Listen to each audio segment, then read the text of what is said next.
चाहता हूं सदन का समय आज की कार्यसूची पूरी होने तक के लिए बढ़ाया जाए। कार्यसूची पूरी होने तक वित्त मंत्री जी के जवाब तक सदन की कार्रवाई बढ़ाई जाती है। माननीय उप मुख्यमंत्री जी, माननीय वित्त मंत्री जी।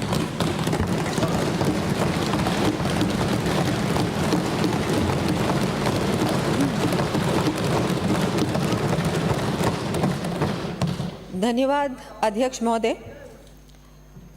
अध्यक्ष महोदय, मैं पक्ष तथा विपक्षी सदस्यों का बजट पर सामान्य चर्चा के दौरान सार्थक विचार रखने पर आभार व्यक्त करती हूँ।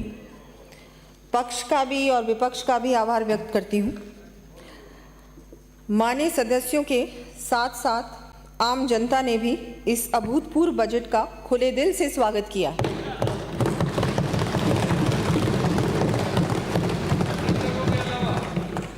उस पर मैं बाद में आऊँगी।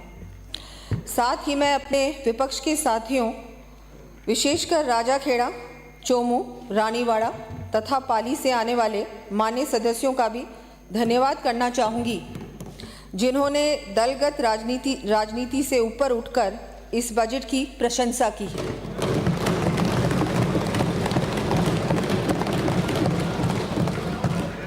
मैं अपने उन विपक्ष के साथियों का भी आभार प्रकट करती हूं, जिन्होंने महत्वपूर्ण सुझाव दिए हैं तथा सकारात्मक आलोचना की है। हमारे बिल्कुल हैं, अभी नेता प्रतिपक्ष ने बहुत सारे सुझाव दिए। ये सुझाव आप पहले ही दे देते जब आपकी सरकार थी, शायद कुछ बदल जाता, कुछ अच्छा हो जाता, प्रदेश की जनता को इतना नुकसान नहीं उठाना पड़ता, ये वित्तीय स्थिति नहीं होती जो हमको मिली है। अब वो तो हो सकता है शायद ही। अब इन सुझावों को ध्यान में रखते हुए प्रदेश को विकास की नई ऊंचाइयों पर ले जाने का भरपूर प्रयास करेंगे। बजट का मात्र विरोध करने वाले सदस्यों के लिए भी मैं कहना चाहूँगी, मुखालिफत से मेरी शख्सियत संवरती है, मैं विरोधियों का बड़ा एहतराम करती हूँ।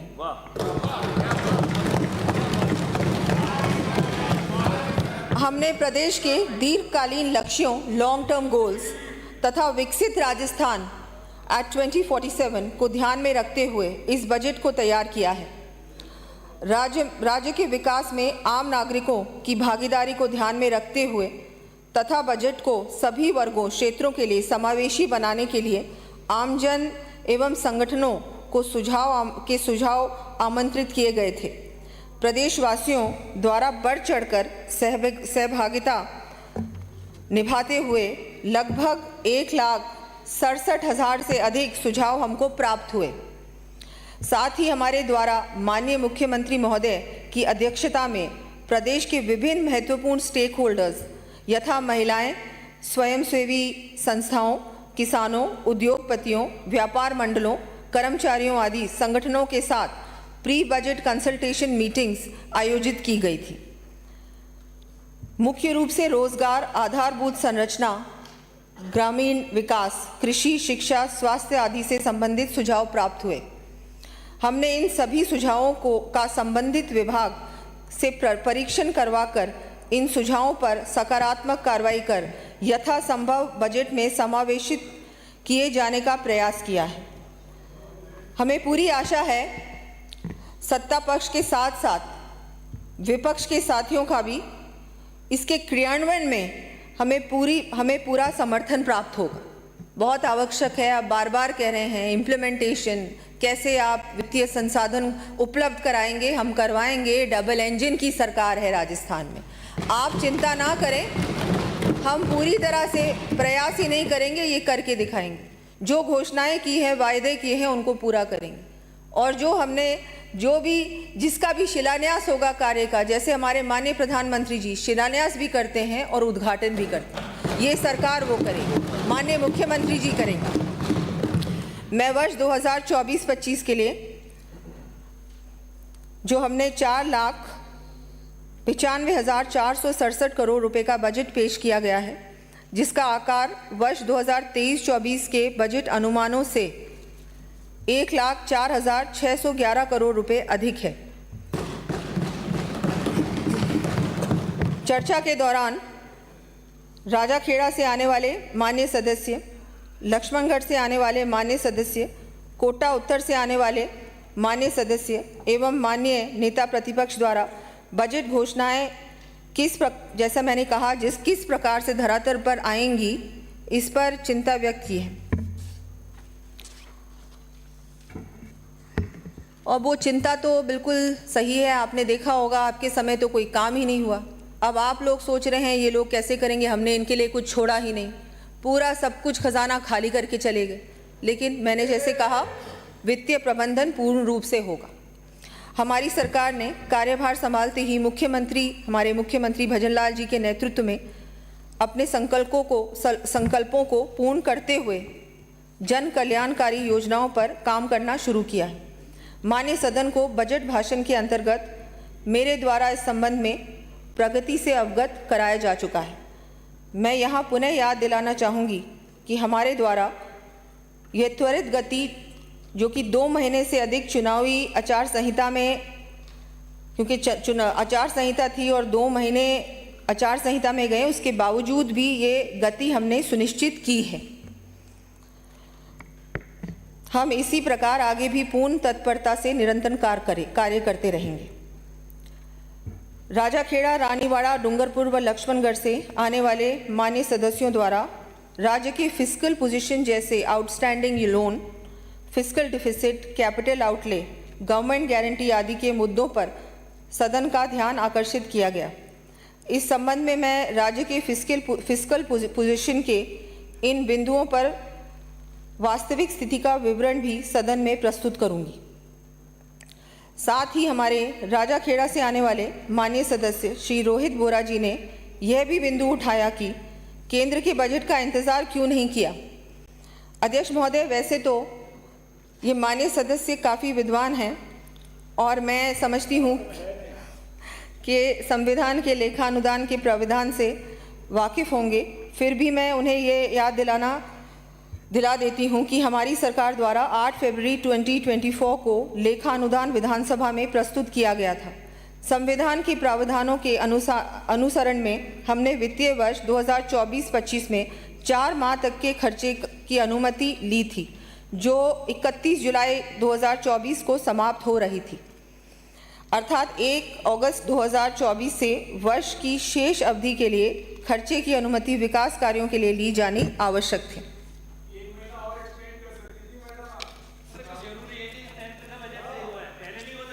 मान्य सदस्यों को यह भी ज्ञात है कि केंद्र सरकार द्वारा उनके लेखानुदान में राज्यों को विभिन्न केंद्रीय परिवर्तित योजनाओं, केंद्रीय करों में हिस्सा राशि इत्यादि के बजट अनुमान वर्ष 2024-25 के दर्शाए गए हैं। उस आधार पर ही इन आंकड़ों को राज्य के परिवर्तित बजट में शामिल किया है। अब तो माननीय सदस्यों को उनके प्रश्न का उत्तर भली भांति मिल गया होगा। इससे भी अधिक आश्चर्य इस बात का है कि गत सरकार में अपनी वरिष्ठता के कारण संसदीय कार्य को संभालने वाले कोटा उत्तर से आने वाले मान्य विधायक इस मान्य सदन में प्रश्नों के उत्तर सहित विधायी कार्य के संबंध में सरकार एवं माननीय मुख्यमंत्री महोदय के अधिकारियों एवं दायित्वों के ऊपर बेमतलब की टिप्पणी करके अपने अनुभव का प्रदर्शन करते हैं, क्योंकि बहुत बार अधिकारियों पे और सब पे बिना किसी वजह के झूठ, हाँ उससे उनकी शायद इनएक्सपीरियंस दिखता है। झूठ कहने लगे, सच से बचने लगे, हौसले मिट गए, तजर्बा रह गया। राजाखेड़ा से आने वाले मान्य सदस्य द्वारा इस चर्चा में बहुत समय तक केंद्र सरकार पर टिप्पणी की जाती है। बहुत बार उन्होंने केंद्र सरकार की बातें कही, ना केवल उन्होंने, वैसे बहुतों ने कही, पर विशेषकर उन्होंने कही। प्रदेश की जनता की बात करने की बजाय केंद्र सरकार पे ही चर्चा की। इससे ऐसा लगता है कि शायद इनको सांसद बनना था। मेरा विनम्र आग्रह है कि बजाय केंद्र पर बेमतलब टिप्पणी के स्थान पर आप प्रदेश से जुड़ी समस्याओं के बारे में बात करें। ये बर्दाश्त नहीं करूंगा मैं। आपके आगे से ध्यान रखो, बोलिए। माननीय सदस्य द्वारा ये बिंदु भी उठाया गया कि केंद्र सरकार से जो CRF, PMGSY इत्यादि का पैसा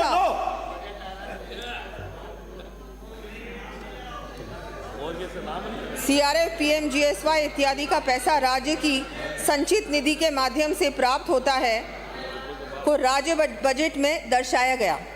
उन्होंने टिप्पणी कर ये जानकारी चाहिए कि इस पैसे को परिवर्तित बजट में क्यों शामिल किया जा रहा है। अध्यक्ष महोदय, मैं माननीय सदस्य से ये पूछना चाहूँगी कि केंद्र में हमारी सरकार होने पर भी क्या आपकी गत सरकार CSS संबंधी घोषणाएं नहीं करती थी? हमारी सरकार तो डबल इंजन की सरकार है जो प्रदेश की जनता को पूर्ण रूप से समर्पित है।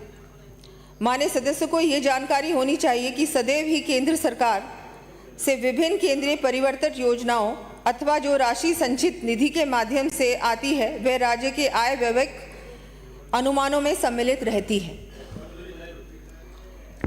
हमारे रानीवाड़ा से आने वाले माननीय सदस्य द्वारा ये टिप्पणी की कि ये बजट चुनावी बजट है।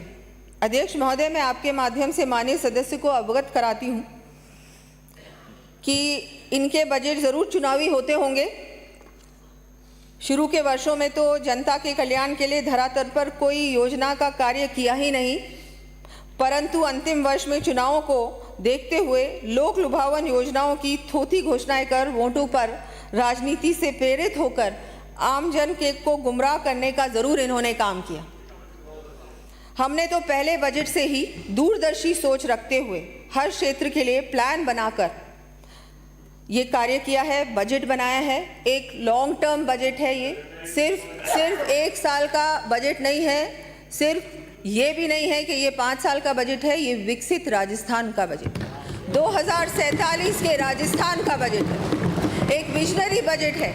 और इसके लिए हम सबको धन्यवाद देना चाहिए हमारे माननीय मुख्यमंत्री जी का, जिनके नेतृत्व में हम सब लोगों ने मिलकर ये इतना अच्छा बजट बनाया, जिसका पूरा लाभ प्रदेश की जनता को हमारे इसी कार्यकाल में मिलेगा। जैसे मैंने कहा कि हमारे इसी कार्यकाल में शिलान्यास भी होगा और उद्घाटन भी, सिर्फ घोषणाएं नहीं जो आपने की। अब मैं फिस्कल स्थिति के बारे में उल्लेख करना चाहूँगी। डेट एंड अदर लायबिलिटीज़, ऋण एवं अन्य उत्तरदायित्व। गत कांग्रेस सरकार द्वारा की गई रैशनल एवं थोथी बजट घोषणाओं तथा अनप्रोडक्टिव व्यय के फलस्वरूप वर्ष 2023-24 में राज्य के ऋण एवं अन्य दायित्व हमारी गत सरकार के कार्यकाल वर्ष 2017-18 के दुगने से अधिक बढ़कर 5,70,646 करोड़ रुपए पर पहुंच गए हैं। माननीय सदस्यों को जानकर आश्चर्य होगा कि कांग्रेस सरकार ने प्रदेश के प्रथम 6 से अधिक दशकों में लिए गए ऋण से भी अधिक ऋण केवल 5 वर्ष में ही ले लिया। सोचिए तो सही। इसके परिणाम स्वरूप राज्य के ब्याज भुगतान में अत्यधिक वृद्धि हो गई और ये स्पष्ट है कि कांग्रेस सरकार द्वारा राज्य को डेब्ट के भंवर में फंसा दिया। क्या करें, बिल्कुल अच्छा नहीं। प्रदेश की जनता के लिए तो बिल्कुल अच्छा नहीं किया आपने। माननीय प्रधानमंत्री श्री नरेंद्र मोदी जी के मार्गदर्शन में भगवत गीता तथा रैदास जी के कर्म प्रधान निष्काम कर्म की अवधारणा को आत्मसात करने वाली हमारी सरकार फिस्कल रिस्पॉन्सिबिलिटी को भली भांति समझती है। माननीय मुख्यमंत्री श्री भजन लाल जी के नेतृत्व में हम फिस्कल कंसोलिडेशन पाथ पर अग्रसर हैं। जहां हमारी पिछली सरकार के कार्यकाल में वर्ष 2017-18 में डेट टू GSDP रेशियो 33.77% था, वहीं चारवाक को अपना आदर्श मानकर ऋणम कृत्वा धृतम पिबेत, ऋण लेकर घी पियो की सोच एवं 5 सितारा होटल के बंद कमरों में अपने अस्तित्व को बचाने के लिए संघर्ष करने वाली गत सरकार के कार्यकाल में वित्तीय कुप्रबंधन के फलस्वरूप वर्ष 2023-24 में राज्य का कुल डेट टू GSDP रेशियो 37.34 % तक पहुंचा दिया। अब वो होटल रूम्स के होटल का खर्चा तो देना ही था ना। महीनों तक बंद, कोरोना से जूझ रही थी, कोविड से जूझ रही थी राजस्थान की जनता, और आप होटलों में बंद थे। क्या करें, अब सरकार को तो बचाना जरूरी था ना आपके लिए। हमारे द्वारा अपने प्रथम पूर्ण बजट में ही डेट टू जीएसडीपी रेशियो में कमी करते हुए इसे 35.97% तक सीमित रखने का प्रयास किया है तथा हम इसी पथ पर चलने के लिए कटिबद्ध हैं। मुझे अत्यधिक अचरज हुआ कि जिस पार्टी की सरकार के मुख्यमंत्री तथा उप मुख्यमंत्री में संवादहीनता हो, बात ही नहीं करते हो, उप मुख्यमंत्री को मंत्रिमंडल छोड़ना पड़े। उस पार्टी के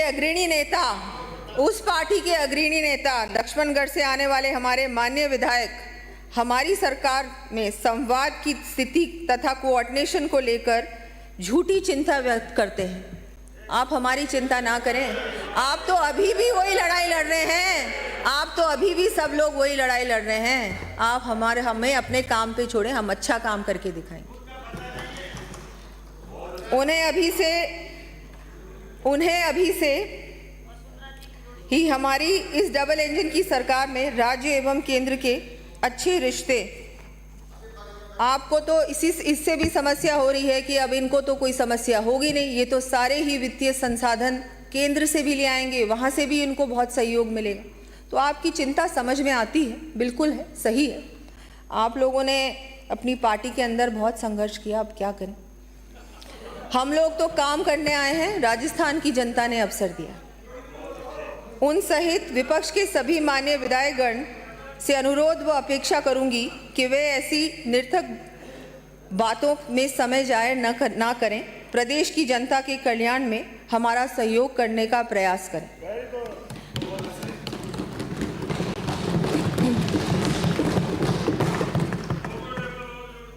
अभी तो उन्हें लोकतंत्र में कई सालों तक जनता विपक्ष की ही भूमिका देने वाली है।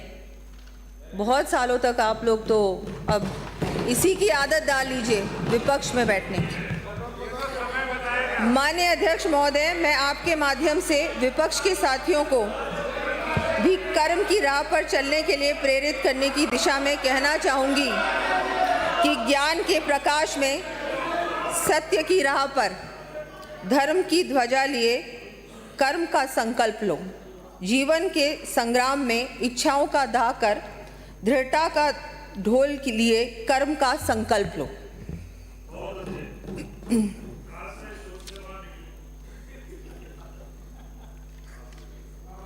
आप अपनी बात कीजिए ना, आपने क्या किया 5 साल। काश ये सारी बातें, चिंताएं जो आपने आपके सबके डिबेट में आप लोगों ने अपनी चिंताएं रखी, वही चिंताएं आप जब आपकी सरकार थी तब रखते तो वो सुझाव देते, है ना। तब मानने वाला भी कोई नहीं था और सुनने वाला नहीं था, मानने वाला नहीं था। क्या करें। अध्यक्ष महोदय, मैं आपके माध्यम से सदन को पुनः अवगत कराना चाहती हूं कि हमारे द्वारा राज्य के टैक्स व नॉन टैक्स रेवेन्यू में एफिशिएंसी बढ़ाने के लिए प्रक्रियाओं का सरलीकरण, ऑटोमेशन के साथ ही फेसलेस मैनेजमेंट की व्यवस्था प्रारंभ किए जाने से ट्रांसपेरेंसी आने के साथ ही रेवेन्यू कलेक्शन में वृद्धि होनी सुनिश्चित है। विपक्ष के माननीय सदस्यों ने राज्य में जीएसटी संग्रहण के बारे में भी संशय व्यक्त किया है। जैसे कि सर्वविदित है कि जीएसटी एक कर प्रणाली पर आधारित इनडायरेक्ट टैक्स प्रणाली का सबसे बड़ा सुधार है। प्रारंभिक वर्षों में केंद्र द्वारा राज्य में राजस्व वृद्धि 14% से कम होने की दशा में उसकी क्षतिपूर्ति भी की गई। यहाँ यह उल्लेखनीय है कि इस वर्ष अप्रैल में संपूर्ण देश के साथ ही हमारे विशेष प्रयासों से राज्य में भी जीएसटी का सर्वाधिक कलेक्शन हुआ है। इसके साथ ही राज्य में हुए कुल उत्पादन से देश में प्राप्त जीएसटी की ग्रोथ भी सर्वाधिक रही है। साथ ही प्रूडेंट फिस्कल मैनेजमेंट द्वारा भी राजस्व बढ़ाते हुए हम प्रदेश की जनता से किए अपने सभी वायदे पूरे करेंगे। हमारे द्वारा अल्प समय में इस दिशा में महत्वपूर्ण कदम उठाए गए यथा भारतीय रिजर्व बैंक की सलाह पर स्पेशल ड्राइंग फैसिलिटी एवं वेज एंड मीन्स एडवांस के अतिरिक्त कंसोलिडेटेड सिंकिंग फंड को भी हमारी सरकार द्वारा वर्ष 2024 में सब्सक्राइब किया गया। इसके फलस्वरूप राज्य को बाजार दर से 40% कम ब्याज दर पर वित्तीय संसाधन उपलब्ध हो पाएंगे। साथ ही ब्याज दर कम होने से राज्य सरकार पर ब्याज भुगतान का दायित्व भी कम रहेगा। इससे एक और राज्य की विकास के लिए संसाधनों की उपलब्धता सुनिश्चित हुई। वहीं दूसरी ओर ट्रेजरी बिल्स में निवेश से इंटरेस्ट के रूप में आय की प्राप्ति हो रही है। हमारे इस कुशल प्रबंधन से वित्तीय वर्ष 2024-25 में लगभग 150 करोड़ रुपए की बचत अपेक्षित है। इस तरह हमारी सरकार दीर्घकालीन डेब्ट के संबंध में हॉलिस्टिक एवं पर्सपेक्टिव प्लानिंग के आधार पर समुचित कदम उठा रही है। जबकि कांग्रेस सरकार के एडहॉक फिस्कल पॉलिसी मेजर्स के कारण राज्य की अर्थव्यवस्था लगभग डेट ट्रैप की स्थिति में आ गई थी। इन्होंने वही छोड़ा हमारे लिए, लेकिन उसके बावजूद भी बहुत अच्छी प्लानिंग के साथ ये बजट भी तैयार किया गया है। वित्तीय संसाधन भी सारे उपलब्ध होंगे और काम भी बहुत अच्छा होगा। माननीय सदस्यों को जानकर प्रसन्नता होगी कि डबल इंजन की हमारी सरकार के प्रयासों से प्रदेश को केंद्र सरकार से इंफ्रास्ट्रक्चर डेवलपमेंट के लिए लगभग 2000 करोड़ रुपए की अतिरिक्त राशि गत वित्तीय वर्ष के अंत में प्राप्त हो सकी। इंफ्रास्ट्रक्चर डेवलपमेंट के लिए हम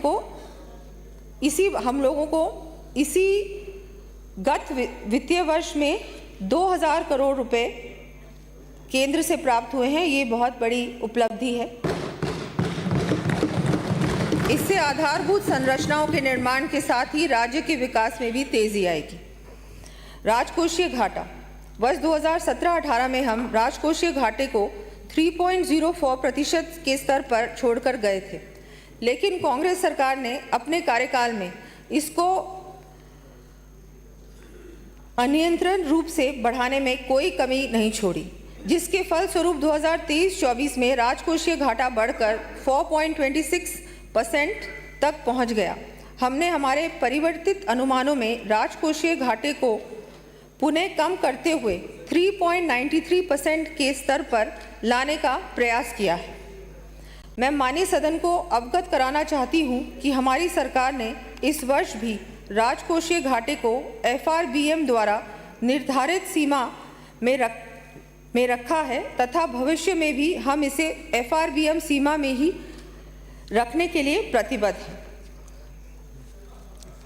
गवर्नमेंट गारंटीज राजाखेड़ा से आने वाले मान्य सदस्य ने गवर्नमेंट गारंटीज की स्थिति के संबंध में चिंता व्यक्त की है।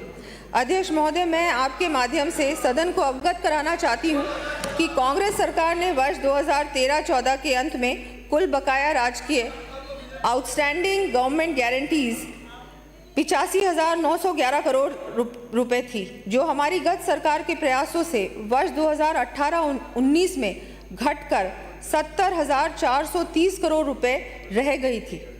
परंतु कांग्रेस सरकार द्वारा इनडिस्क्रिमिनेट तरीके से राजकीय गारंटीज जारी की गई एवं 31 दिसंबर 2023 को बकाया राजकीय गारंटीज 5 साल में ही 50% से भी अधिक बढ़कर 1,08,328 करोड़ रुपए के स्तर पर पहुंच गई।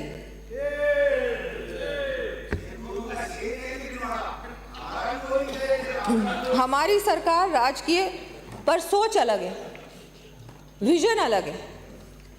हमारी सरकार राजकीय गारंटीज FRBM द्वारा निर्धारित सीमा में ही देने के साथ ऑल्टरनेट ऑप्शंस भी एक्सप्लोर कर रही है।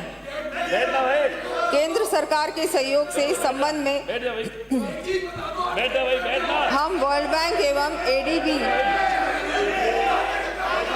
बैठ जा ना भाई, इतना मौका देता बोलने का, बैठो ना।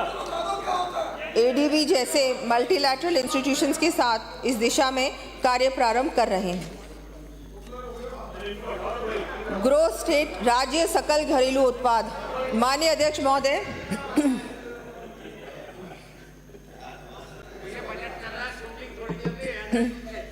माननीय अध्यक्ष महोदय, मुझे ये बताते हुए अत्यंत प्रसन्नता है कि हमारी सरकार के द्वारा अल्प अवधि में ही कुशल वित्तीय प्रबंधन के साथ ही राज्य की अर्थव्यवस्था को सुदृढ़ करने के फलस्वरूप गत सरकार के कार्यकाल में दिसंबर 2023 तक जीएसडीपी की वृद्धि दर जो कि 11.58% थी, वह मार्च 2024 में बढ़कर 12.56% हो गई है।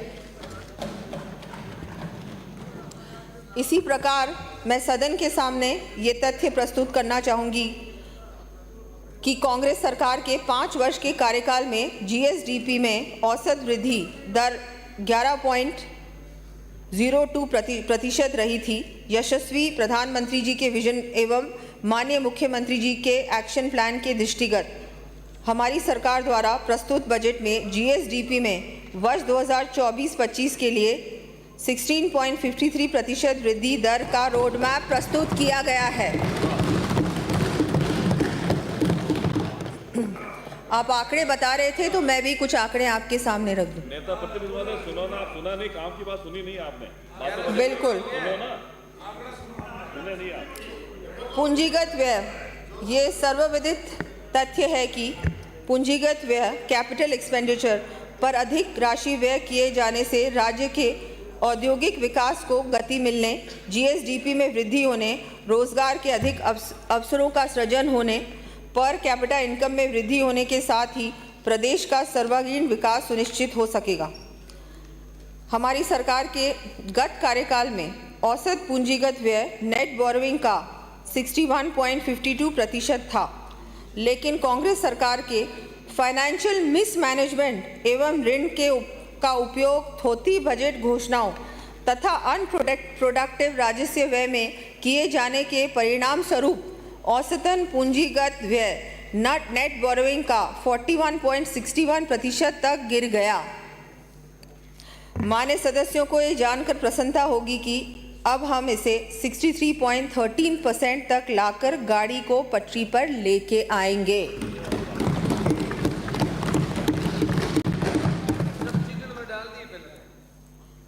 हमारी गत सरकार के कार्यकाल में जहां एवरेज कैपिटल आउटले जीएसडीपी का 2.54% था, वहीं कांग्रेस की रेवड़ी कल्चर के चलते वर्ष 2023-24 तक यह 1.75% के स्तर तक गिर गया।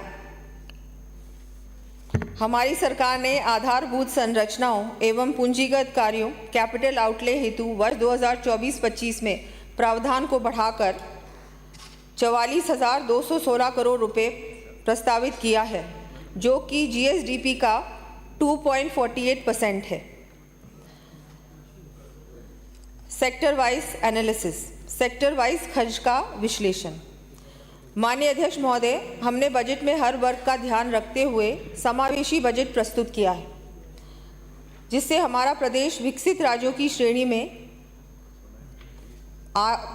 में तो आएगा ही, पर वंचित वर्गों के चेहरों पर भी मुस्कान आएगी। माननीय सदस्यों ने चर्चा के दौरान विभिन्न सेक्टर्स पर अपनी अपनी राय दी है। माननीय अध्यक्ष महोदय, अब मैं राज्य की अर्थव्यवस्था से जुड़े हुए मुख्य सेक्टर्स पर अपनी बात कहना चाहूँगी।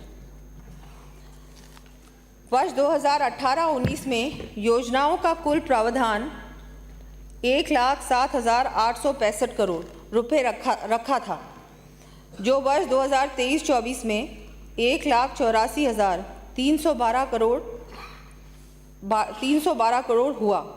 इस प्रकार 5 वर्षों में केवल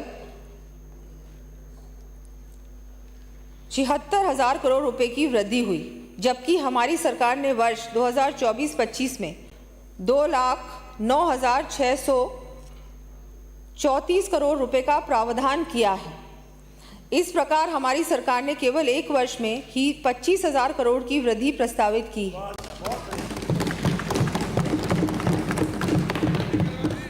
हमारी सरकार ने सामाजिक एवं सामुदायिक सेवाओं, जिसके अंतर्गत मूलभूत सेवाएं जैसे शिक्षा, चिकित्सा एवं पेयजल इत्यादि आती हैं, में वर्ष 2024-25 में स्कीम एक्सपेंडिचर में 18% की वृद्धि प्रस्तावित की है।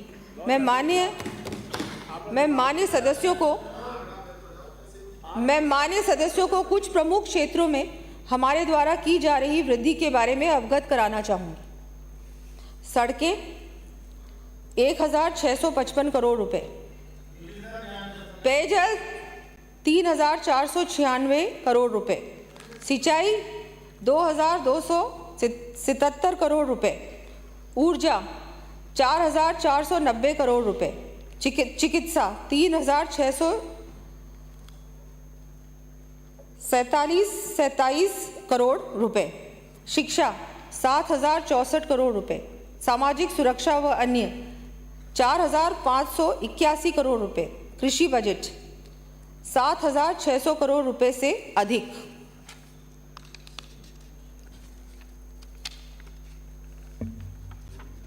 कृषि एवं पशुपालन। हमारी सरकार प्रदेश के अन्नदाताओं को समृद्ध बनाकर विकसित एवं खुशहाल राजस्थान का सपना साकार करेगी तथा हम उन्नत कृषि खुशहाल किसान के लिए प्रतिबद्ध हैं। हमारी सरकार कांग्रेस की तरह तथ्यहीन थोथी घोषणाओं की बजाय किसानों को सभी तरह से संबल देने का प्रयास कर रही है।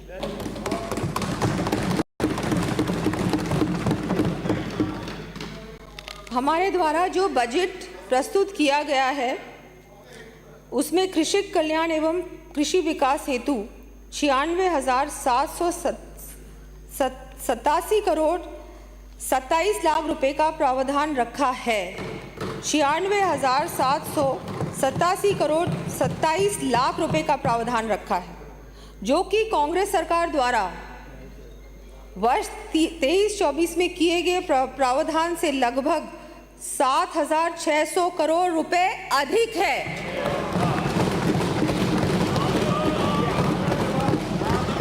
आप मुझे आंकड़े गिना रहे थे, मैं भी आपको कुछ स्पष्टीकरण देना चाहूँगी। आपके आंकड़े पता नहीं कहाँ से आप लेके आए थे। उसका जवाब है ना, उसका जवाब है, आपका जवाब है। आपका तो क्या हुआ? किसान साथियों को सिंचाई हेतु जल की पर्याप्त उपलब्धता रहे, इसके लिए हमने दीर्घकालीन योजना के तहत Rajasthan integrated water grid mission प्रारंभ कर 50,000 करोड़ रुपए से अधिक के कार्य किए जाने का लक्ष्य लिया है। मैं यहाँ पिछली सरकार के बारे में कहना चाहूँगी कि कहीं भी पानी का नामो निशान नहीं। वह बैठे बैठे मगर कश्तियाँ बनाते रहते थे। जल जीवन जैसी केंद्र की महत्वाकांक्षी योजना जल जीवन मिशन, आप यहाँ राजस्थान में उसको इम्प्लीमेंट नहीं कर पाए पूरी तरह से, और उसके बारे में और मैं कुछ नहीं कहना चाहूँगी, बहुत कुछ कहने को है। और आप बात करते हैं कि राजस्थान में पानी के बारे में सोचना चाहिए। हमारी सरकार ने कुछ ही महीनों में पानी में इतने बड़े काम किए, लेकिन आपको तो एक्सेप्ट करना नहीं है ना। हाँ, लक्ष्मणगढ़ से आने वाले माननीय सदस्य जो कि परंपरा के विपरीत जाकर मेरे द्वारा पढ़े जा रहे बजट भाषण के दौरान कृषि बजट पर बोलने से पहले ही किसानों के मुद्दों पर टिप्पणी कर रहे थे। मैंने तो कृषि बजट शुरू ही नहीं किया था, पूरा कृषि बजट था, कई पेजेस का बजट था। किसानों के लिए हम सब संवेदनशील हैं। उन्हें मैं पुनः याद दिलाना चाहूंगी कि वादे के अनुसार माननीय मुख्यमंत्री जी द्वारा दिनांक 30 जून 2024 को टोंक से किसान सम्मान निधि की प्रथम किश्त के रूप में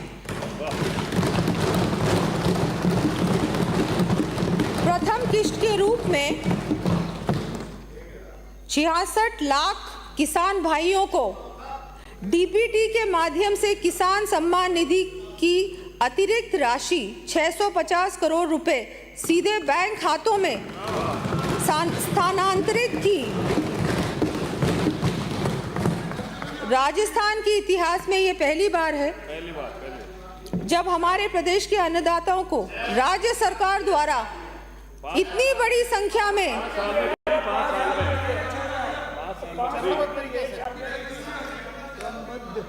राजस्थान में के इतिहास में ये पहली बार है जब हमारे प्रदेश के अन्नदाताओं को राज्य सरकार द्वारा इतनी बड़ी संख्या में राशि सीधे उनके बैंक खातों में स्थानांतरित की गई। हमारे यशस्वी प्रधानमंत्री श्री नरेंद्र मोदी जी ने किसान कल्याण के लिए अनेक योजनाएं शुरू की जिनका लाभ प्रदेश के किसानों को मिल रहा है। प्रदेश में प्रधानमंत्री फसल बीमा योजना के तहत लगभग 1400 करोड़ रुपए के बीमा क्लेम्स का निस्तारण किया गया तथा 9000 पीएम किसान समृद्धि केंद्र स्थापित किए गए। माननीय सदस्य, कांग्रेस सरकार माननीय द्वारा सदस्य, माननीय सदस्य, अरे माननीय सदस्य, माननीय सदस्य, कांग्रेस सरकार द्वारा पशुपालकों को राहत देने के लिए पशुओं के बीमा के ढोल तो बहुत बजाए, लेकिन अपने कार्यकाल में एक भी पशु का बीमा नहीं करवाया। एक भी पशु का बीमा आप मानते हैं, बिल्कुल एक्सेप्ट भी कर रहे हैं, बिल्कुल माननीय सदस्य एक्सेप्ट कर रहे हैं, बिल्कुल ऐसे ऐसे एक्सेप्ट करते जाइए, हम क्या करें। हमने न केवल दुधारू पशुओं गाय भैंस ही नहीं बल्कि अन्य पशुओं भेड़ बकरी ऊंट को शामिल करते हुए पशुधन बीमा का दायरा भी बढ़ाया है। भीनमाल से आने वाले माननीय सदस्य द्वारा गरीब किसानों के संबंध में चिंता व्यक्त की। उस संबंध में मैंने मेरे बजट भाषण में भी यही कहा कि आपके मिसमैनेजमेंट के कारण किसान ठगा सा महसूस कर रहा है। अच्छा है आपने अपनी नाकामी को स्वीकारा तो सही, बिल्कुल अच्छी बात है, बहुत ज़रूरी है, लेकिन ये स्वीकार नहीं आप कर रहे हैं ना सपोर्ट। अरे आप मेरी हर बात पे सहमति, अरे आप ही माननीय सदस्य, अरे माननीय सदस्य आपके लोग कर रहे हैं। माननीय सदस्य, माननीय सबसे सदस्य, ज्यादा तो आप मेरी हर बात पे सहमति प्रदान कर रहे हैं, हर बात को अग्री कर रहे हैं। माननीय सदस्य, अच्छा है आपने अपनी नाकामी को स्वीकारा तो, माननीय सदस्य, लेकिन ये अरे माननीय सदस्य बैठिए, माननीय सदस्य, अरे माननीय सदस्य, नो बैठिए, माननीय सदस्य, लेकिन ये स्वीकार, माननीय सदस्य सीमा क्रॉस कर रहे हो, लेकिन माननीय सदस्य सीमा क्रॉस कर रहे हो, बहुत ही विलंब से आई, लेकिन चलो आई तो सही, स्वीकारा तो सही। सीमाओं का उल्लंघन मत करो। माननीय सदस्य भीम से आने वाले क्या कर रहे हो, फिर सीमाओं का उल्लंघन करोगे नाम लूंगा। टोडा भीम से आने वाले माननीय सदस्य ने कहा कि किसानों को जो फसली ऋण मुफ्त ब्याज कर दिया जाता था हमने तो उसमें भी कटौती कर दी। माननीय सदस्य का ये सरासर झूठ तथ्य है, ये बिल्कुल सही नहीं है। आपने ये जो बात रखी है ये तथ्यों के विपरीत है, ऐसा बिल्कुल नहीं हुआ है। हमने पिछली वर्ष से अल्पकालीन फसली ऋण की राशि में 1000 करोड़ रुपए की वृद्धि करते हुए अनुदान का भी प्रावधान किया है।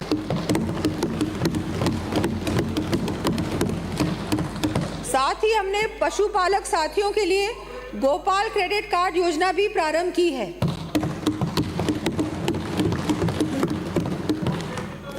इसी प्रकार पूर्ववर्ती सरकार ने पानी के नाम पर सिर्फ राजनीति करते हुए ईआरसीपी सहित प्रदेश की प्रमुख पेयजल परियोजनाओं को अटकाने का काम किया, लेकिन हमारी सरकार ने अल्प समय में ही हमारे यशस्वी प्रधानमंत्री श्री नरेंद्र मोदी जी के मार्गदर्शन तथा मुख्यमंत्री श्री भजनलाल जी के नेतृत्व में ईआरसीपी के लिए केंद्र सरकार एवं मध्य प्रदेश के साथ एमओयू कर प्रथम चरण हेतु कार्य आदेश भी जारी कर दिए हैं।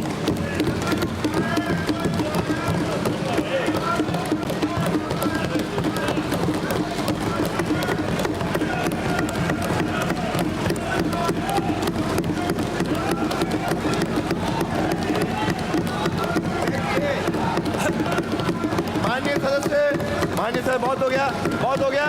माननीय सदस्य बैठिए, आप तो बैठिए, थोड़ा हो गया, बहुत है। साथ ही शेखावटी अंचल के लोगों की बरसों पुरानी मांग को पूरा करने के लिए यमुना जल समझौते के तहत केंद्र सरकार और हरियाणा सरकार के साथ त्रिपक्षीय समझौता किया जा चुका है।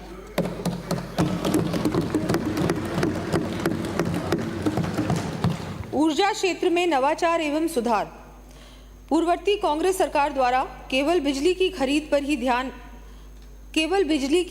पर ही ध्यान दिया गया। राज्य में स्वयं के प्लांट्स की उत्पादन क्षमता बढ़ाने तथा उपलब्ध क्षमता का पूर्ण उपयोग करने पर कोई ध्यान नहीं दिया गया। माननीय नेता प्रतिपक्ष यह तो अब भी मानेंगे कि आपकी सरकार के 5 साल के कार्यकाल में एक भी पावर जनरेशन प्लांट की स्थापना नहीं हुई और आप सोलर ऊर्जा की बात करते हैं। और ये भी सबको विदित है, ये भी सबको विदित है कि माननीय मुख्यमंत्री जी के विशेष प्रयासों से अब राज्य 33,000 मेगावाट उत्पादन क्षमता स्थापित करने की दिशा में अग्रसर है।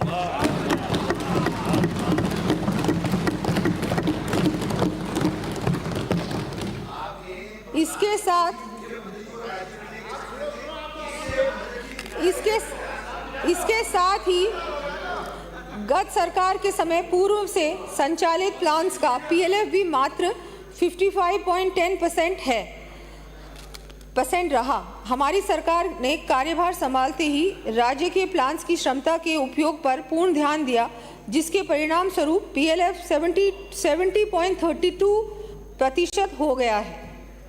हमारी गत भाजपा सरकार ने केंद्र सरकार की उदय योजना को राज्य में वर्ष 2015 से लागू कर विद्युत कंपनियों के बकाया ऋणों की 75% राशि 62,422 करोड़ रुपए अधिग्रहित टेकओवर पर विद्युत कंपनियों का ऑपरेशनल एंड फाइनेंशियल टर्नअराउंड किया गया था। इसके परिणाम स्वरूप वर्ष 2018-19 में डिस्कॉम्स राशि 2,607 करोड़ रुपए के प्रॉफिट में थी। तत्पश्चात कांग्रेस सरकार की ऊर्जा क्षेत्र में अदूरदर्शी नीतियों के फलस्वरूप प्रदेश की डिस्कॉम्स एवं ऊर्जा क्षेत्र को अत्यंत दयनीय स्थिति में पहुंचा दिया। इसी का परिणाम रहा कि वर्ष 2020-21 से डिस्कॉम्स पुनः घाटे की स्थिति में आ गए और दिसंबर 2023 तक डिस्कॉम्स का अक्यूमुलेटेड लॉस राशि 1,01,215 करोड़ रुपए व बकाया ऋण राशि 91,767 करोड़ रुपए हमें विरासत में मिले। इतना घाटा। हमारी सरकार ऊर्जा क्षेत्र में निरंतर नवाचार के लिए प्रतिबद्ध है।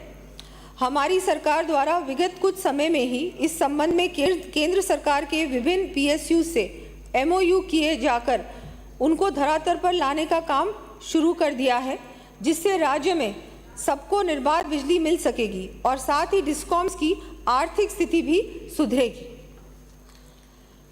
विपक्ष के माननीय सदस्यों द्वारा तथ्यों को तोड़ मरोड़ के रखने की श्रृंखला में बायतू से आने वाले सदस्य ने कहा कि कैप्टिव पावर प्लांट्स पर लगने वाले विद्युत शुल्क इलेक्ट्रिसिटी ड्यूटी समाप्त कर दी गई। यहाँ मैं पुनः स्पष्ट करती हूँ कि इसमें कैप्टिव पावर प्लांट्स पर लगने वाले विद्युत शुल्क को समाप्त नहीं किया गया है। मात्र कैप्टिव पावर प्लांट्स के ऑक्सिलरी एनर्जी कंजम्पशन वाले भाग पर लगने वाले विद्युत शुल्क इलेक्ट्रिसिटी ड्यूटी को ही समाप्त किया गया है। लगता है माननीय सदस्य ने पूर्व में ध्यान से पूरी बात नहीं सुनी हो। सुनी भी नहीं आप लोगों ने, पढ़ी भी नहीं, जो मर्जी आया आप बोलते गए। बोलने के लिए बोलना पड़ता है, समझ में आता है, बोलना ही है। विपक्ष है, आप बोलेंगे। माननीय अध्यक्ष महोदय, कांग्रेस सरकार द्वारा किसानों को दिन के समय 2 बार बिजली ये उछल के बोलने की जरूरत नहीं है। I will name you. आज मुझे मजबूरन बाहर निकालने के लिए कहना पड़ेगा। मिस्टर बोरा, माइक डू, तीसरी बार कह रहा हूं, और अब की बार यदि इस तरह किया तो मैं तुरंत बाहर भेजने के मजबूर होऊंगा। माननीय अध्यक्ष महोदय, कांग्रेस सरकार द्वारा ये थोड़ी किसानों तमाशा को है। दिन के समय 2 बार बिजली उपलब्ध कराने की घोषणा की गई, परंतु उस पर अमल नहीं किया गया और वह कागजी घोषणा बनकर रह गई। मैं सदन को आश्वस्त करना चाहूंगी कि हम 2027 तक किसान भाइयों को दिन के समय भी बिजली उपलब्धता सुनिश्चित करेंगे।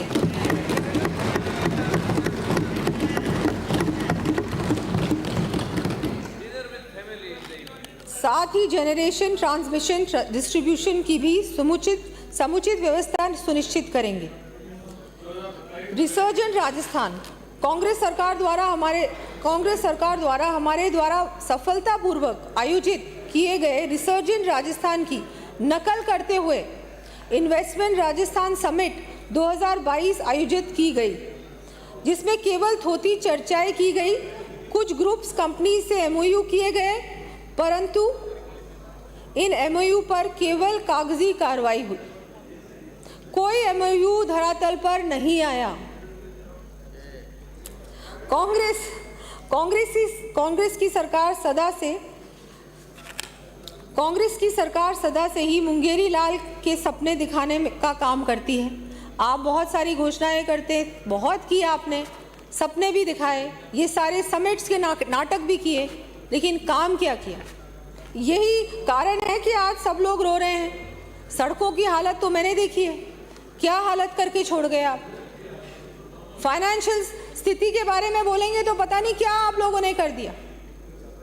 जाते जाते तो आपने कुछ भी नहीं छोड़ा। हमारी सरकार ने रिन्यूएबल एनर्जी को बूस्ट करने के लिए नई लैंड पॉलिसी लागू की है, जिससे राज्य की ऊर्जा आवश्यकताएं पूरी होने के साथ ही पर्यावरण में भी सुधार होगा। साथ ही हमने प्रदेश में बड़े उद्योगों के साथ ही एमएसएमई को बढ़ावा देने का कार्य प्रारंभ से ही शुरू कर दिया है। चिकित्सा एवं स्वास्थ्य, बड़े दुर्भाग्य की बात है कि चिकित्सा एवं स्वास्थ्य जैसे आम जनता के जीवन से जुड़े संवेदनशील विषय पर भी विपक्ष द्वारा जनता को ये कहकर गुमराह किया जा रहा है कि हमारे द्वारा पूर्ववर्ती सरकार द्वारा चलाई गई स्वास्थ्य योजनाओं को बंद किया जा रहा है। माननीय अध्यक्ष महोदय, मैं आपके माध्यम से सदन को आश्वस्त करना चाहूंगी कि हेल्थ फॉर ऑल के सिद्धांत पर कार्य करते हुए स्वास्थ्य से जुड़ी हुई योजनाओं को और अधिक बेहतर कर मुख्यमंत्री आरोग्य योजना, माँ योजना में कैंसर जैसी गंभीर बीमारियों के इलाज के लिए आईपीडी के साथ साथ डे केयर पैकेज, बच्चों के लिए पीडियाट्रिक पैकेज एवं अन्य पैकेजेस का रैशनलाइजेशन किया जा रहा है। इसी क्रम में हम पब्लिक हेल्थ इंफ्रास्ट्रक्चर को मजबूत करने के साथ ही विस्तार के लिए भी प्रतिबद्ध है। यशस्वी प्रधानमंत्री माननीय श्री नरेंद्र मोदी जी के विजन के अनुरूप हमने चिकित्सा एवं स्वास्थ्य के आधारभूत ढांचे के विकास के लिए पहला पूर्ण बजट में ही नेशनल हेल्थ पॉलिसी 2017 के निर्धारित लक्ष्य से भी अधिक कुल व्यय का 8.26% राशि 27,660 करोड़ रुपए का प्रावधान किया है, जो गत सरकार के 5 वर्षों के औसत से लगभग 1.5% अधिक है।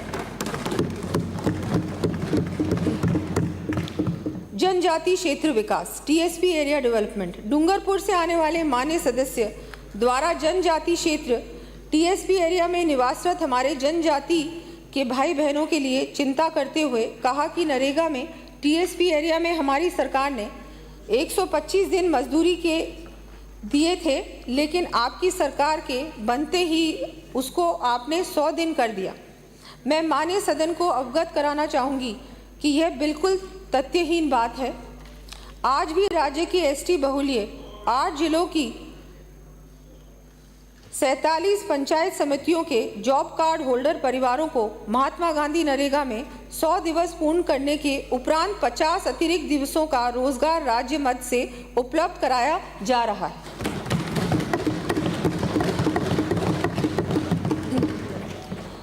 हमारी सरकार जनजाति क्षेत्र के विकास तथा वहां निवास करने वाले परिवारों की खुशहाली के लिए संवेदनशील है।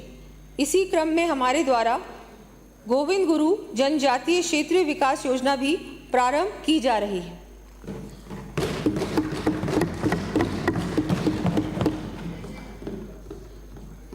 Policy and structural reforms.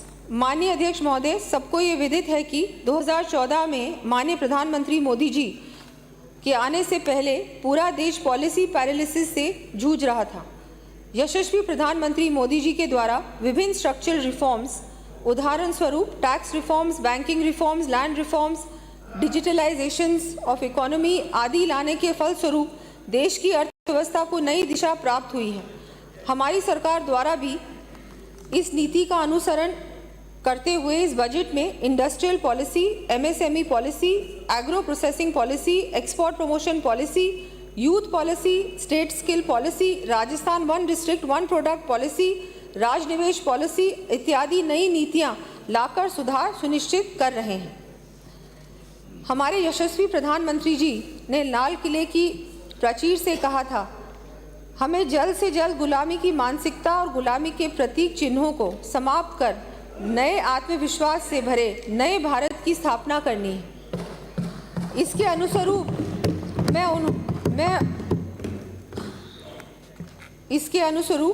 में उन्होंने आज के समय में अनुपयोगी हो चुके पुराने आपराधिक कानूनों को हटाकर उनके स्थान पर नवीन न्यायिक विधियों को लागू करवाया है। हम जो कहते हैं वो करके भी दिखाते हैं। नए कानूनों में पीड़ित को जल्द न्याय उपलब्ध कराने और दोषी के स्थान पर पुनर्वास की भावना को प्रधानता दी गई है। साथ ही महिलाओं, बच्चों तथा ग्रामीणों के हितों को बढ़ावा देने के प्रावधानों को भी शामिल किया है। बहुत ही दुर्भाग्य की बात है कि हमारे प्रतिपक्ष के साथी नकारात्मक सोच तो रखते ही हैं, साथ ही आमजन की श्रद्धा से खिलवाड़ करने से भी बाज नहीं आते। बजट पर बहस के दौरान कोटा उत्तर से आने वाले माननीय सदस्य ने अपनी आदत के अनुसार धार्मिक स्थानों पर विकास कार्य करवाने की गत सरकार की कागजी घोषणा का ढोल बजाते हुए हमारे द्वारा वास्तव में जनता की आस्था को मूलभूत देने के प्रयासों पर बेमतलब की टिप्पणी की है। जैसा मैं बहुत बार कह चुकी हूँ, आप लोगों ने घोषणाएं की है, चाहे हम मंदिरों की बात करें, चाहे हम सड़कों की बात करें, चाहे हम किसी भी चीज़ की बात करें, घोषणाएं की, बहुत सारी बातें की, लेकिन अगेन धरातल पर कुछ नहीं उतरा। और मंदिरों की बात की कि क्यों इस मंदिर में इतना क्यों दिया जा रहा है, उस मंदिर में क्यों दिया जा रहा है, और हमने इतना दिया था। वास्तविकता ये है कि आपने दिया पता नहीं क्या था, आपने सिर्फ बोला था, लेकिन जो काम धरातल पे हुआ है वो बिल्कुल उतना नहीं हुआ है। नाम मात्र काम हुआ है और कई जगहों पे तो कुछ भी काम नहीं। मैं माननीय सदन के माध्यम से प्रदेश की जनता को उनकी खुशहाली के साथ ही उनके श्रद्धा स्थलों के विकास के लिए भी आश्वस्त करती हूँ। हमारे द्वारा प्रस्तुत प्रथम पूर्ण बजट राज्य को विकसित राज्य बनाने की दूरगामी सोच के साथ प्रस्तुत किया गया है। हमारे माननीय मुख्यमंत्री भजनलाल जी की सरकार पहले साल से ही धरातल पर प्रदेश हित में काम कर रही है। मैं प्रदेश की जनता को सदन के माध्यम से ये आश्वस्त करती हूँ कि हम यहाँ सेवा के लिए हैं और सर्वजन हिताय के भाव को केंद्र बिंदु मानकर 12 दिसंबर 2023 अर्थात सरकार गठन के पहले दिन से ही राज्य के विकास में में जी जान से जुट गए हैं और हमारा ये ध्येय है कि प्रदेश के विकास में कोई कमी, कोई कसर हम लोग नहीं छोड़ेंगे। जितने वायदे किए, घोषणाएं किए, उससे अधिक काम होगा।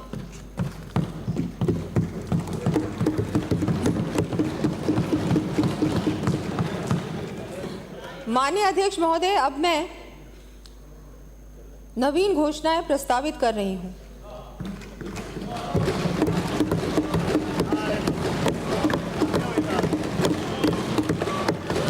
आधारभूत संरचना, इंफ्रास्ट्रक्चर, सड़क, सुनिए जनगणना 2011 के आधार पर निर्धारित आबादी के 1000 से अधिक राजस्व गांवों को डामर सड़क से कनेक्टिविटी उपलब्ध करवाया जाना प्रस्तावित है।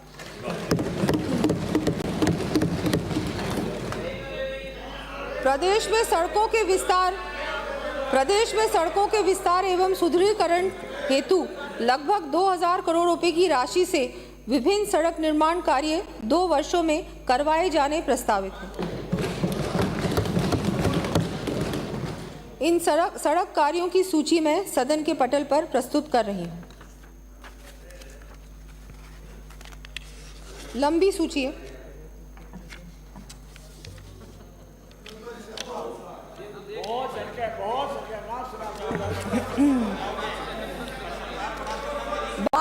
बाड़मेर जिले में अंतर्राष्ट्रीय सीमा पर स्थित मुख्य सड़कों से वंचित सामरिक दृष्टि से महत्वपूर्ण 34 सैनिक चौकियों तक सुगम पहुंच बनाने एवं सैनिकों की सुविधा के लिए चरणबद्ध रूप से 48 करोड़ रुपए की लागत से सड़कों का निर्माण किया जाएगा।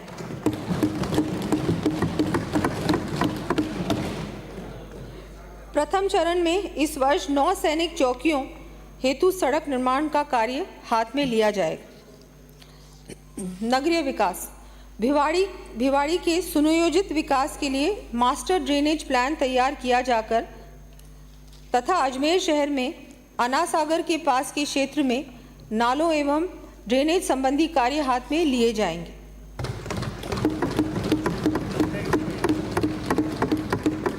धन्यवाद। खीमसर, नागौर, डीग व शाहपुरा में रोडवेज बस स्टैंड संबंधी कार्य करवाए जाएंगे। पेयजल प्रदेश के विभिन्न क्षेत्रों में पेयजल उपलब्ध करवाने के लिए 33 करोड़ रुपए से अधिक के कार्य चरणबद्ध रूप से करवाए जाने प्रस्तावित हैं।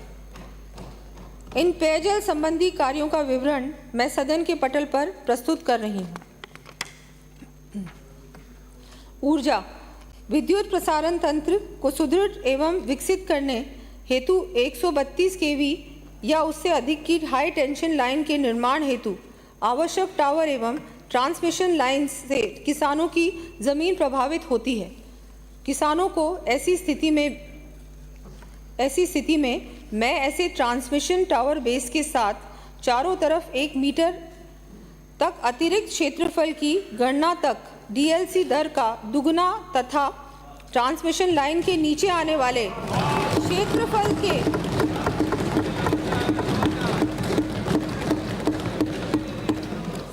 डीएलसी दर का दुगना तथा ट्रांसमिशन लाइन के नीचे आने वाले क्षेत्रफल के पेटे डीएलसी की 30% की दर से मुआवजा दिए जाने की घोषणा करती हूँ।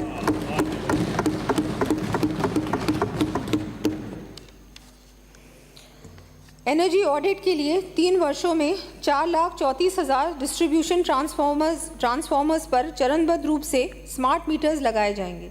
इस वर्ष 1 लाख से अधिक स्मार्ट मीटर्स लगाए जाने प्रस्तावित हैं।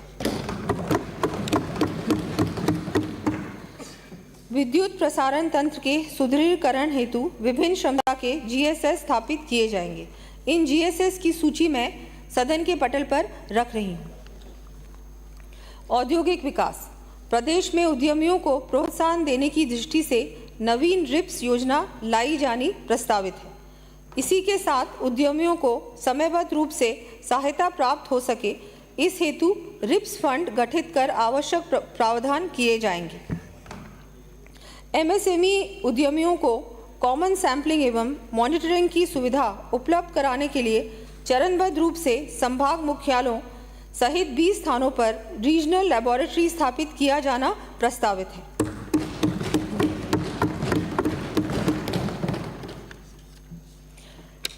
राजस्थान वित्त निगम के वित्तीय सुदृढ़ीकरण हेतु वर्ष 2024-25 में राज्य सरकार एवं रीको द्वारा 50-50 करोड़ रुपए की अंश पूंजी का सहयोग प्रदान किया जाना प्रस्तावित है। पर्यटन, कला एवं संस्कृति भृतहरि धाम अलवर, अर्बुदा माता एवं अचलेश्वर महादेव मंदिर माउंट आबू, द्वारकाधीश जी मंदिर राजसमंद, नसियाजी विराटनगर, कोटपुतली बहरोड, दिल्ली बाईपास स्थित तेग बहादुर साहिब गुरुद्वारा जयपुर तथा बुड्ढा जौहर गुरुद्वारा अनूपगढ़ में श्रद्धालुओं की सुविधा एवं विकास कार्य करवाए जाएंगे।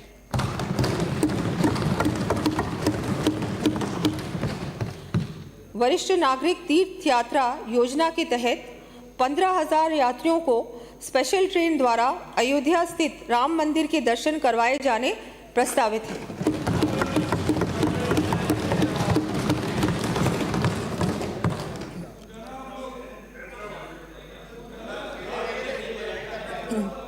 देश के नवनिर्माण में हमारे महापुरुषों द्वारा दिए गए योगदान एवं उनके कार्यों को विद्यार्थियों तक पहुंचाने हेतु उनकी जीवनी को प्रकाशित कराया जाएगा। प्रथम चरण में स्वामी विवेकानंद एवं सरदार वल्लभ भाई पटेल के मोनोग्राफ प्रकाशित किए जाएंगे।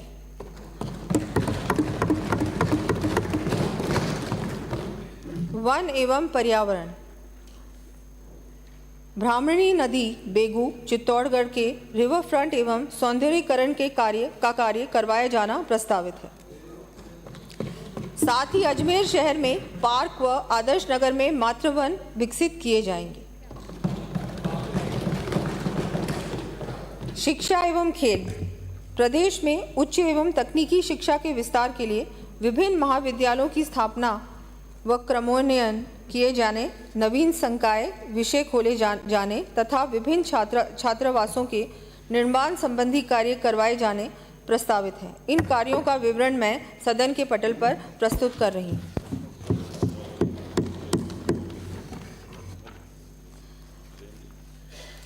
बालिकाओं को तकनीकी शिक्षा के क्षेत्र में प्रोत्साहन देने के उद्देश्य से पॉलिटेक्निक तकनीकी पाठ्यक्रम में प्रवेश लेने पर उच्च शिक्षा की तर्ज पर इस वर्ष योग्यता मेरिट के आधार पर 500 स्कूटी वितरित की जाएंगी।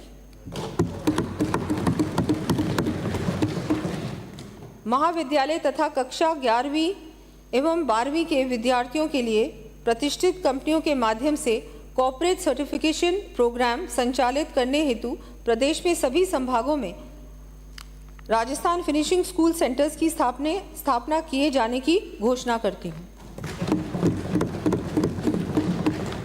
इसके अंतर्गत 3 वर्षों में लगभग 50,000 विद्यार्थियों को प्रशिक्षित किया जाना प्रस्तावित है। इस पर 60,000 करोड़ रुपए प्रतिवर्ष का व्यय होगा।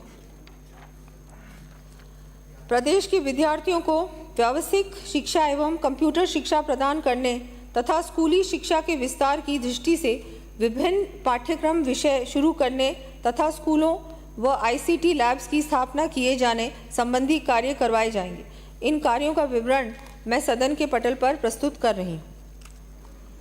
विद्यार्थियों तथा आमजन के विज्ञान के प्रति रुचि एवं जागरूकता बढ़ाने के उद्देश्य से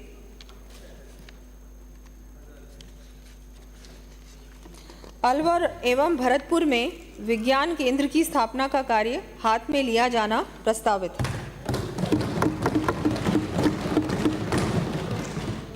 इन पर लगभग 45 करोड़ रुपए का व्यय होगा। भरतपुर में 13 करोड़ रुपए की लागत से डिजिटल प्लानिटेरियम स्थापित किया जाएगा। जयपुर में state remote sensing application centre का उपकेंद्र खोला जाएगा। प्रदेश में एनसीसी कैडेट्स की संख्या में लगभग 11,000 की वृद्धि की जाकर नागौर, जैसलमेर एवं बांसवाड़ा में एनसीसी कार्यालय स्थापित किए जाने प्रस्तावित है।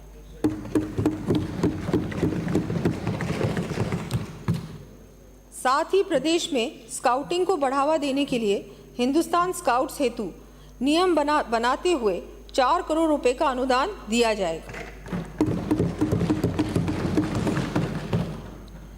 शाहबाद 12 में सहरिया जनजाति वर्ग हेतु तीरंदाजी व एथलेटिक्स खेल अकेडमी तथा अजमेर जिला मुख्यालय पर एथलेटिक्स खेल अकेडमी की स्थापना की जाएगी।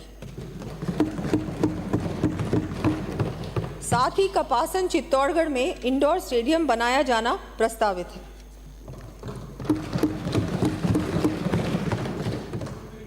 चिकित्सा एवं स्वास्थ्य, दुर्लभ बीमारियों से पीड़ित बच्चों को राहत देने के लिए मुख्यमंत्री आयुष्मान बाल संबल योजना प्रारंभ कर 5,000 रुपये मासिक सहायता दिए जाने की घोषणा करती हूँ।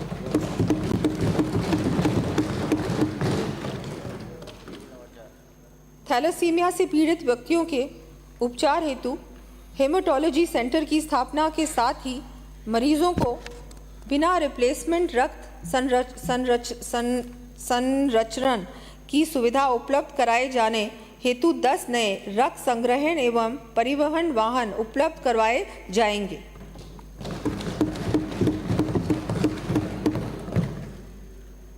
अजमेर, भरतपुर, केलवाड़ा, बारा, उदयपुर की औषधि निर्माण रसायन शालाओं का ऑटोमेशन करते हुए नवीन मशीनें स्थापित की जाएंगी।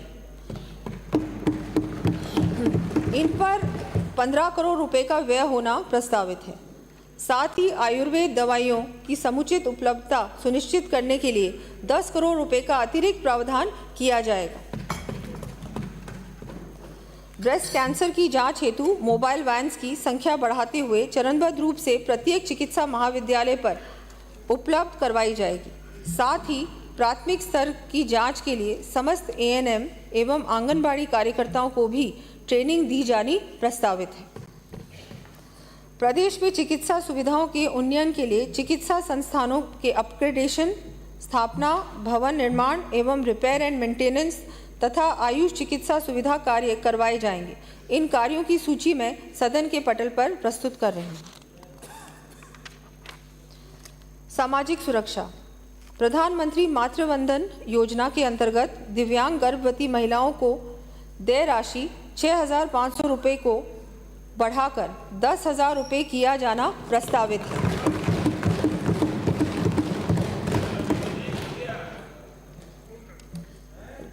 राजीविका के अंतर्गत संचालित संकुल स्तरीय संगठनों के लिए कार्यालय भवन निर्माण, मरम्मत एवं नवीनीकरण हेतु विधायक स्थानीय क्षेत्र विकास योजना एवं राज्य वित्त आयोग के अंतर्गत 100 करोड़ रुपए व्यय किए जाने प्रस्तावित है। प्रदेश में ओपन बोरवेल के अंदर गिरकर किसी शिशु बालक को अपने प्राण न गंवाने पड़े, इस दृष्टि से समस्त पुराने तथा नए खुदने वाले बोरवेल की एंट्री ऑनलाइन पोर्टल पर किया जाना अनिवार्य किया जाएगा तथा प्रत्येक बोरवेल के लिए जिम्मेदारी भी निर्धारित की जानी प्रस्तावित है। माननीय सदस्यों को विदित है कि आज भी हमारे सफाई कर्मचारी किन विषम परिस्थितियों में कार्य करते हैं। ऐसी स्थिति में उनके स्वास्थ्य का समुचित ध्यान रखने की दृष्टि से RGHS के अंतर्गत लंग्स, किडनी एवं स्किन आदि से संबंधित बीमारियों के विशेष पैकेज निःशुल्क उपलब्ध करवाए जाने की घोषणा करती हूँ।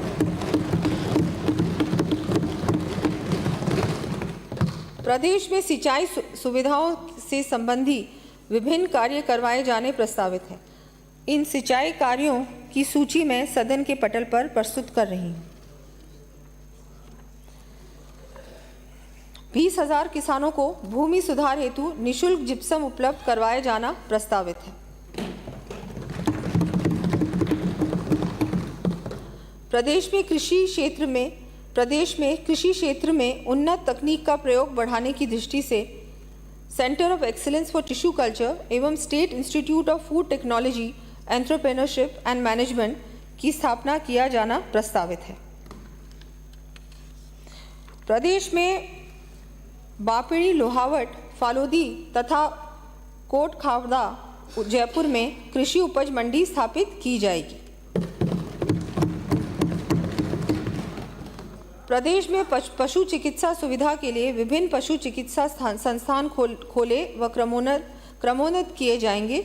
इन संस्थानों की सूची मैं सदन के पटल पर प्रस्तुत कर रही हूँ। प्रदेश की 100 गौशालाओं को रियायती दरों पर गौ कास्ट मशीन उपलब्ध करवाए जाने की घोषणा करती हूँ।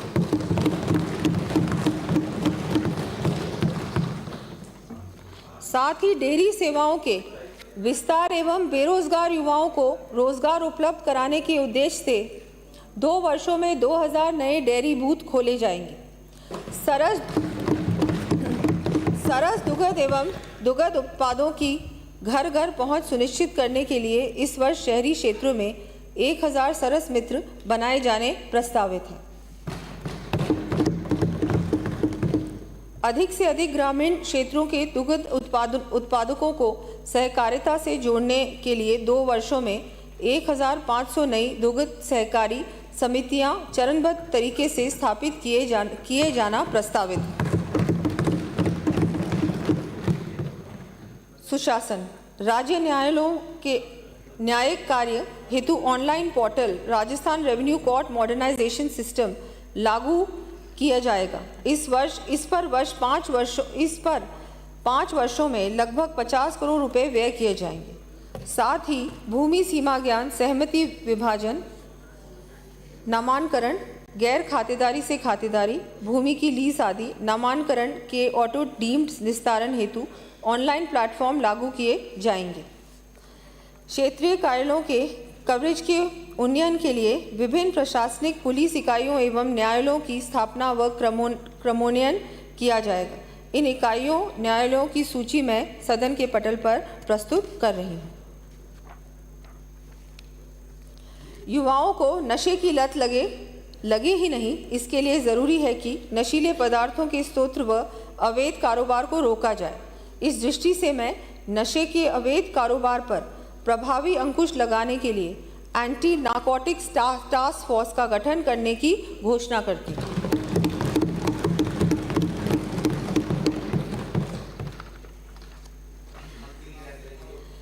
राजस्थान पुलिस को बेहतर तकनीकी प्रशिक्षण सुविधा प्रदान करने के लिए पुलिस दूरसंचार प्रशिक्षण केंद्र का अपग्रेडेशन एवं विस्तार कर राजस्थान पुलिस तकनीकी प्रशिक्षण अकेडमी के रूप में स्थापना की जाएगी। साथ ही पुलिस थानों में एफआईआर से लेकर इन्वेस्टिगेशन तक का कार्य ऑनलाइन सुचारू रूप से हो, इस हेतु शेष रहे 202 पुलिस थानों में भी इंटरनेट कनेक्टिविटी सुविधा उपलब्ध कराया जाना प्रस्तावित है। कार्मिक कल्याण, केंद्र के पेंशन नियमों के अनुरूप ही राज्य सरकार के कार्मिक की सेवानिवृत्ति पर अन्य पात्र सदस्य के नहीं होने पर स्थायी रूप से स्पेशली एबल्ड बच्चे और बच्चों, आश्रित माता पिता और स्पेशली एबल्ड भाई बहन का नाम पीपीओ में अंकित किए जाने की मैं घोषणा करती हूँ। राजस्थान गवर्नमेंट हेल्थ स्कीम के अंतर्गत राजकीय उपक्रमों, स्वायत्त शासी संस्थाओं, बोर्ड, निगम, विश्वविद्यालय आदि के आरजीएसएस कार्ड धारक कार्मिकों एवं पेंशनरों की आउटडोर चिकित्सा सुविधा व्यय की प्रतिवर्ष सीमा को 20,000 रुपये से बढ़ाकर 30,000 रुपये करने की घोषणा करती हूँ। साथ ही इन उपक्रमों के आरजीएसएस कार्ड धारक पेंशनरों की मृत्यु उपरांत उनके पात्र आश्रितों को आरजीएसएस के अंतर्गत चिकित्सा सुविधा उपलब्ध करवाई जाएगी। वृद्ध पेंशनर्स को आरजीएचएस के अंतर्गत विटामिन्स, मिनरल्स एवं एंटीऑक्सीडेंट्स को अनुमत किया जाना प्रस्तावित है।